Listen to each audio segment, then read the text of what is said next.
Hello friends, कैसे हैं आप सभी। जैसा कि आप सभी को पता लग गया होगा कि ARO 2024 प्रीलिम्स की नई डेट आ चुकी है 7 और 8 दिसंबर। तो अब ये कंफर्म हो चुका है कि 7 और 8 दिसंबर को यूपी पीसीएस का प्रीलिम्स होगा 2 शिफ्ट में, यानी कि 2 दिन। दूसरी बात, एक कमेंट्स में देख रही हूँ लोगों की कुछ जगह कि ARO डिले होगा कि नहीं। कोई कह रहा अब दिसंबर में नहीं होगा, ARO और पीसीएस एक साथ नहीं हो सकता, नहीं होगा। आप कैसे निर्धारित कर सकते हैं ये, पहले ये बताइए।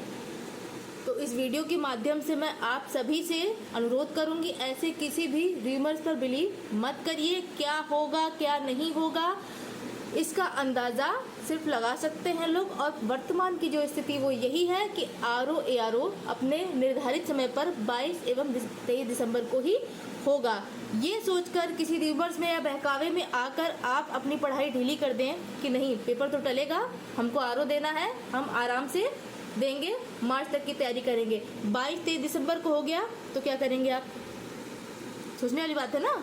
और देखिए, एस्पिरेंट है 21+ सभी होते हैं, अगर कोई फ्रेशर भी होता है तो 21+ होता है, तो इतनी समझ आपको होनी चाहिए। इफ़ यू आर ग्रेजुएट, आयोग भी आपको पीसीएस अधिकारी बनने के लिए या IAS बनने जाते हैं आप, कोई भी ऑफिसर बनने के लिए न्यूनतम आयु निर्धारित करता है 21, क्यों मानकर कि इस एज में हर कोई समझदार हो जाता है, आप जिम्मेदारी उठाने के लायक होते हैं। तो फिर क्यों ऐसे किसी र्यूमर्स पर बिना कुछ जाने, बिना किसी ऑफिशियल चीज़ों के, बिना किसी ऑथेंटिक चीज़ों के विश्वास करना। मत विश्वास करिए, पढ़ाई करते रहिए। एक तीसरा सवाल और है नॉर्मलाइजेशन को लेकर, ठीक है। जैसा कि अभी जो स्थिति चल रही है पीसीएस को लेकर कि 2 शिफ्ट में होगा, ARO को लेके हो रहा है कि 3 शिफ्ट में होगा, नॉर्मलाइजेशन लगना सही है? नहीं, सही तो बिल्कुल नहीं है। मैं हमेशा से इसके विरोध में रही हूँ, लेकिन क्या कर सकते हैं, हम अपनी आवाज़ ही तो उठा सकते हैं। गलत है, सबको पता है।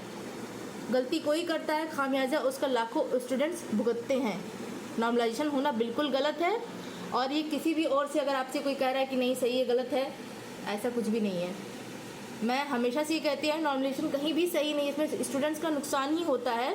मान लीजिए ये वैकेंसी विवादित हो जाती है अगर नॉर्मलाइजेशन लगाने के बाद, तो इसकी कोई गारंटी नहीं है कि ARO 2 साल बाद ये वैकेंसी आएगी, 3 साल बाद ये वैकेंसी आएगी, 4 साल के बाद ये वैकेंसी आएगी, इसकी कोई गारंटी नहीं है, ठीक है।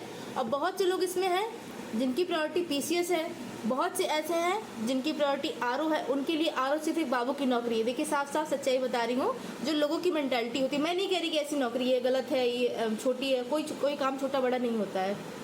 ARO की नौकरी उनके लिए बाबू के बराबर होती है। और जो कुछ ऐसे छात्र हैं जिनके लिए ARO किसी IAS से कम नहीं, उनके लिए सिर्फ एक सुनहरा मौका है। मेरा बस यही कहना है कि देखिए, अगर कुछ महीने बाद एग्ज़ाम हो, चाहे अभी दिसंबर में एग्ज़ाम हो, एग्ज़ाम टलने के पक्ष में भी मैं नहीं हूँ, क्योंकि समय ही जाता है। मेरा कहने का मतलब है कि जब भी एग्ज़ाम हो, फेयर कंपटीशन हो, जो योग्य उम्मीदवार हो उनको मौका मिलना चाहिए, ठीक है। आपके मेरे हाथ में मेहनत करना है, ठीक।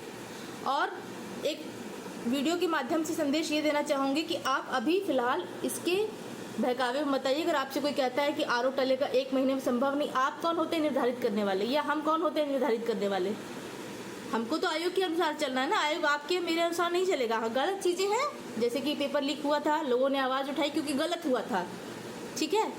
आयोग नहीं मानता तो क्या करते, रिजल्ट आ जाता, ठीक। लेकिन ये सोचकर कि पेपर टलेगा, पढ़ाई में ढील कर देंगे, ये सुनहरा मौका आपके हाथ से चला जाएगा। क्या गारंटी है कि वैकेंसी कब आएगी? 2 साल, 3 साल, 4 साल बाद, क्या पता पैटर्न चेंज हो जाए। सिर्फ एक बात की बात नहीं कह रही, उसको जो अनदर वे मत लीजिएगा कि पैटर्न ही चेंज हो जाए, इसमें भी इंटरव्यू लगा दिया जाए, फिर आप क्या करेंगे? तो इन बहकावों में आकर अपनी पढ़ाई में बिल्कुल भी ढिलाई मत करिएगा। वर्तमान की स्थिति जो भी है मैं आपको बता रही हूँ। 7 और 8 दिसंबर को आपका पीसीएस प्रीलिम्स है, और 22-23 दिसंबर को आपका ARO होना निर्धारित है। तो आप इसी को मान के अपनी पढ़ाई करते रहिए। किसी भी वजह से या कोई भी ऐसी स्थिति आती है, पेपर टल जाता है, तो कोई बात नहीं, जब टलेगा आप आगे एग्ज़ाम देंगे, तब तक तो अपनी तैयारी, लेकिन नहीं टला तब आप क्या करेंगे? तो आप लोगों से यही कहना चाहूँगी कि आप अपनी पढ़ाई करते रहिए और किसी के बहकावे में मत आइए। वर्तमान की स्थिति यही है। अगर कोई भी चेंजेस लगते हैं या कुछ ऐसा होता है तो मैं आपको ज़रूर वीडियो के माध्यम से जानकारी दूंगी, क्योंकि मेरा कभी भी ये इंटेंशन नहीं रहता है कि मैं वीडियोस बनाने के लिए, व्यूज़ लेने के लिए आप लोग को बहकाऊं। बहुत से ऐसे YT पे, मैं सबको नहीं बोल रही हूँ, लेकिन अधिकतर ऐसे हैं जिनको स्टूडेंट से सिर्फ व्यूज़ बटोरना है, एक मुद्दा पा जाएंगे उस पर 10 वीडियो बना के पोस्ट कर देते हैं वो। ठीक है, छात्र कंफ्यूज हो जाता है, अरे अभी तो ये कह रहे थे, अरे अभी तो वो कह रहे थे। जैसा कि अभी आपने यूपीपीसी प्रीलिम में देखा ना, वही आदमी कभी एक दिन ये कहता है कि मार्च अप्रैल में होगा, कंफर्म है, अगले ही दिन वो बोलता है कि 8 दिसंबर को होगा, फिर तीसरे दिन उसका वीडियो आता है कि अरे 7 और 8 दिसंबर को होगा। उसका क्या काम है? उसको एग्ज़ाम नहीं देना है, उसको तो वीडियो बनाना, व्यूज़ लूट लिया, समय किसका बर्बाद हुआ? आपका बर्बाद हुआ। तो ऐसी चीज़ों के चक्कर में मत पड़िए, मैं आपसे फिर से कहूँगी। और 22-23 दिसंबर को मानकर आरओ एआरओ और 7-8 दिसंबर यूपीपीसीएस प्रीलिम्स के लिए पढ़ाई करते रहिए। अब इन दो चीज़ों को कैसे बैलेंस करना है, इसके बारे में एक छोटा सा वीडियो मैं शाम तक अपलोड करूँगी, बात करेंगे इसमें हमारी रणनीति क्या होना चाहिए। आपके अपने कोई भी सुझाव हो, कोई भी क्वेश्चन हो तो प्लीज़ कमेंट बॉक्स में कमेंट कर ज़रूर अपना फीडबैक दीजिए।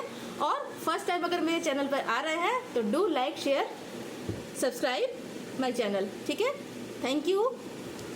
और हाँ, एक बार फिर से आप सभी को विजयदशमी की हार्दिक शुभकामनाएं, जो कि शुरुआत में बोलना मैं भूल गई थी, तो थैंक यू सो मच।